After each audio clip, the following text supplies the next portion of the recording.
All right, everyone, welcome back for another deep dive. Tonight, we're going to dig into a mystery that's been puzzling folks for generations. Yeah. The vanishing of the 5 Sodder children. Absolutely one of those stories that just grabs you. It happened on Christmas Eve, no less, 1945. Can you imagine? A house fire, missing kids, and a family desperately searching for answers. It's like something out of a movie. Exactly, and that's what makes it so fascinating. It's got all the elements of a true crime thriller. Oh, yeah, for sure. So, we're dealing with George and Jenny Sodder, Italian immigrants. Right. They had 10 children living in Fayetteville, West Virginia. The big family. Now, George was pretty outspoken against Mussolini. Interesting. And some folk think that might be tied to what happened. That's a theory we can't ignore. But let's rewind to that Christmas Eve. Let's set the scene. Yeah, paint us a picture. So it seemed like a normal night. Yeah. You know, Christmas Eve, everyone's excited. Warmth of the holidays, right? Exactly. 5 of the Sodder kids, Maurice, Mar, Lewis, Jenny, they were already asleep upstairs. Okay. But then just after midnight, a fire breaks out. Oh, no. And it spreads rapidly. Like almost as if someone meant for it to happen. It's a scary thought. George and Jenny, they got out with 4 of their children. Thank goodness. But trying to save the other 5, it was like every attempt was blocked. Really? They kept running into roadblocks. I've heard about this. It's strange. The ladder they always kept by the house, it was gone. Vanished. And George's trucks, the ones he'd used just hours before, they wouldn't start. No way. Like something out of a nightmare, right? Totally. And then to make matters worse, the phone lines were cut. So they couldn't even call for help. It delayed everything. Yeah. By the time the fire department got there, it was too late. Off. The house was just ash. So no sign of the children. And that's the most unsettling part of it all. No remains. I've always found that strange.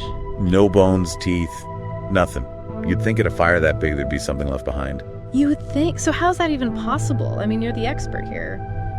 It's bizarre in a typical house fire. Even with intense heat, you usually find bone fragments. Human bones, they're tough. They don't just disappear.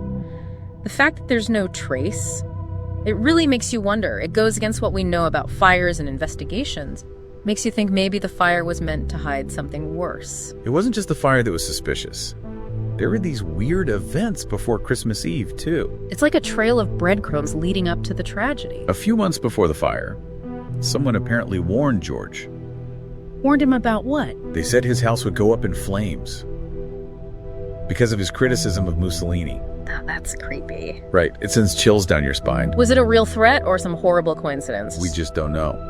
But then there's more. Oh, there's more. Someone saw a man watching the Sodder kids playing right before the fire. That's unsettling. And get this, a woman said she saw the kids alive. Alive. In a car, speeding away from the burning house. Wow, so many strange sightings. None of them were ever proven, but they add to the whole mystery. Makes you think, could it have been a planned kidnapping? With the fire as a cover? That's what some people believe. It's not impossible. But then who would take them? And why?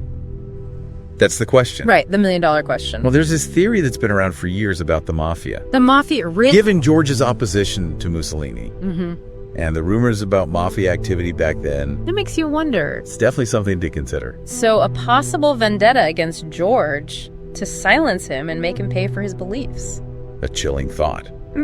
And then years later, the Sodders get a photo in the mail A photo? of a young man who looked just like Louis. Oh, wow. Can you imagine the emotions that must have brought up? A glimmer of hope. Like maybe their kids were still out there somewhere. But then more questions, uncertainty. It's heartbreaking. That photo, it was a turning point for them. How so? It fueled their determination to keep looking. I never give up. They spent the rest of their lives chasing every lead, every possibility. I admire their persistence. The Sodder case. It's a story of tragedy, mystery, and unwavering hope. It stays with you. And after all these years, we're still asking the same questions. What happened to those children? Was it a terrible accident?